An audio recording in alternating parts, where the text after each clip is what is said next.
குடியைக் கடக்கும் பெரும் புகழான் மஞ்சமுக்கொரும்பாம் குடியைக் கடக்கம் நம் கூறத்தாழ்வான் சரங்கூடிய பின் படியை கடத்தனை ராமானுஜன் புகழ் பாடி எல்லாம் அறிய கடத்தல் எனக்கினியாதும் வருத்தமன்னே. சுவாமி திருவரங்க தமுதனர் சாதிக்கிறார். சுவாமி கூறத்தாழ்வாரை நினைச்சிருந்தாலே நமக்கு வைராக்கியம் வந்துடும். அத்தகைய கூறத்தாழ்வான் தான் ஸ்ரீபாஷ்யத்தை அருளி செய்தது சுவாமி கூறத்தாழ்வான் தான். சுவாமி எழுத அவ தேவி ஆண்டாளம்மா அந்த அம்மா சொல்ல சொல்ல சுவாமி எழுதுவார். அதை பதில் அதில் ஒரு சம்சயம் வந்துடுது கூறத்தாழ்வானுக்கு. சரி எம்பெருமானாரை கேட்கலாம் அப்படின்ட்டு மத்தியான வேலையில் சுவாமி விஸ்ராந்தி எடுத்துட்டு வருவார். சுவாமி ராமானுஜர் இந்த 2லேருந்து 4 மணி வரைக்கும் யாரையும் சந்திக்க மாட்டார், விஸ்ராந்தி நேரம். அந்த நேரத்தில் வரார் கூறத்தாழ்வான். எம்பெருமானார் திருமாளிகைக்கு வரார். 2 மணி வாக்கில் வரார்.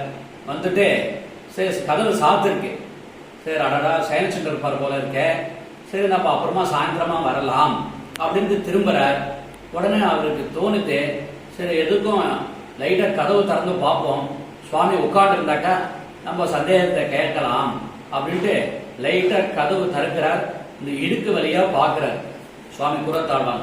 பார்த்தாக்கா சுவாமி ராமானுஜர் ரங்கநாதர் போல சயனிச்சுட்டு இருக்கிறார். சுவாமி வடுக நம்பி பாத சேவை பண்ணிட்டே இருக்கிறார்.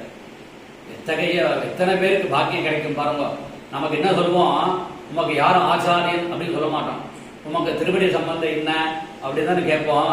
அதே போல சுவாமி வடுக நம்பி எம்பெருமானாருக்கு பாத சேவை பண்ணிட்டே இருக்கிறார்.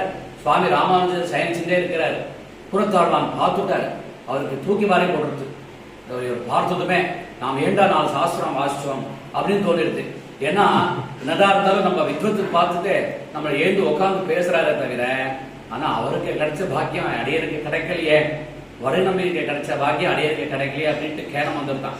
ஏன்னாக்க திருவடிதான் ஏத்தமாக சொல்லப்பட்டிருக்கு. நம்ம சம்பிரதாயத்துல திருவடிதான் ஏத்தமாக சொல்லப்பட்டிருக்கு. அதனால திருவடியை எல்லாரும் ஆசிரியக்கணும் என்பதற்காக வேண்டிய சுவாமி ராமானுஜர் நித்தியம் நிறைய சால கிராமால திருவாரூரெல்லாம் பண்ணுவார்.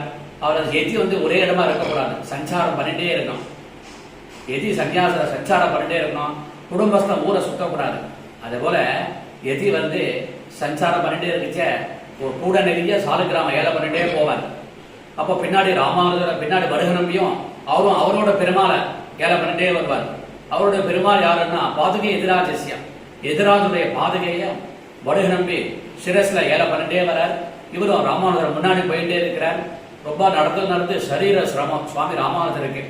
அப்போ வடுகா இதை ஸ்வீகரிச்சுக்கோ அந்த கூடைய அப்படின்ட்டு சாலக்கிராமம் இருக்கிற கூடைய சுவாமி வடுக நம்பிட்ட கொடுக்கிறார். வடுக நம்பி வாங்கிக்கிறார். வாங்கிட்டு அந்த கூடை மேல அந்த ஒரு மஞ்ச பைய கூடை மேலேயே போட்டுட்டார். இந்த பாதுகை இருக்கிற மஞ்ச பைய கூடை மேல போட்டுட்டு பின்னாடி வந்துட்டே இருக்கிறாரு. இவரும் பார்க்கல, கவனிக்கல ராமானுஜரும். அவரு ரொம்ப நேரம் கழிச்சு பார்த்தாக்கா இந்த கூடை மேல மஞ்ச பை. நான் வடுகா என்ன செய்தார், இறக்க முதல்ல அபசாரம் பண்ணிட்டேன், இறக்க. இது ஒன்னும் சுவாமி ஒரு அபசாரம் கிடையாது, உங்க பெருமாள் இங்க எடுத்துக்கோங்க, என் பெருமாள் நான் எடுத்துக்கிறேன் அப்படின்னு திகையதான் சுவாமி. அதனால சுவாமி திருநாடு அலங்கரிக்கும் போது கூட சரி, எம்பெருமானார் ஸ்ரீரங்கத்துல திருநாடு அலங்கரிக்க போறாரு, யோக நிச்சல திருநாடு அலங்கரிக்க போறாரு. இல்ல 4 புறமா கூட்டம் சேர்ந்துருது.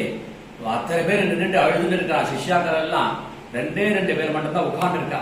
சுவாமி முதலை ஆண்டானும் வடுக நம்பி உட்கார்ந்து இருப்பார். ஸ்ரீரங்கத்தை பார்த்தலன்னா எம்பெருமானார் கோவில்ல சுத்தீரா வாங்கோ இந்த போட்டோ எல்லாம் இருந்திருக்கும். அப்ப பின்னாடி பார்த்தலன்னா ஆந்திர பூர்ணர் வடுக நம்பி உட்கார்ந்து இருப்பார். முதலையாண்டானும் உட்கார்ந்து இருப்பார். முதலையாண்டான் மடி மேல சிரசு, வடுக நம்பி மடி மேல திருவடி. அப்படி சயன திருக்கோலத்துல சுவாமி திருநாடு அலங்கரிப்பார். அதனால நமக்கு வடுக நம்பிக்கு திருவடி ஆப்பிருக்கு. அதுவே ஏத்தம், ஆழ்வார ஏத்தம், அருள்செய ஏத்தம் அப்படிங்கிற ஐயா வடுக நம்பி தான் ஏத்தமாக சொல்லப்பட்டிருக்கு என்பதற்காக வேண்டிய இந்த சுவாமியை வடுக நம்பி திருவடிய எல்லாரும் ஆசிரியக்கணும் என்பதற்காக வேண்டிய அடைய சாதிக்கிறேன். வடுக நம்பி திருவடிகளே சரணம். வடுக நம்பி திருவடிகளே சரணம். வடுக நம்பி திருவடிகளே சரணம். ஆச்சு.